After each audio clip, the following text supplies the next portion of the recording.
এন্ড্রো 15-এর একটা জিনিস আপনাদেরকে দেখাই, দেখেন এত দামি একটা গাড়ি, দামি গাড়ির মধ্যে এই যে একটা টায়ার গার্ড দিচ্ছে, দেখেন এই এত বড় একটা গাড়ির মধ্যে এত ছোট একটা টায়ার গার্ড যে দিছে, সামান্য একটু বৃষ্টি হইলে অবস্থা দেখেন গাড়ির অবস্থা কি দেখছেন। পুরা গাড়িটা এখান থেকে ফুটে উঠে মানে পুরাটা গাড়ি বরবাদ হয়ে যায়। আসলে কোম্পানি যে কোনো গাড়িরই কোম্পানিরা যে কিছু কিছু কাজগুলো করে এটা মানে বলার মতো না।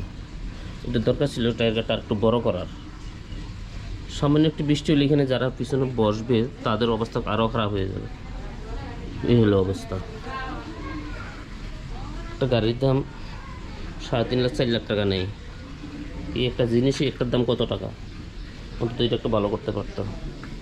আর যে বাম্পারটা দিছে দেখুন, এই বাম্পার, এটা একটা বাম্পার হইলো হচ্ছে অ্যাপাচি RTR 4B একটা বাম্পার আছে যে কত মজবুত, আর এটা দিছে দেখেন একদম ছোটো। এই বডিটা দেখুন, গাড়িটা যদি কাটতে পরে যদি হ্যান্ডাফার ওইদিকে যায় তাহলে পুরো স্ক্র্যাচটা আসবে বডির মধ্যে।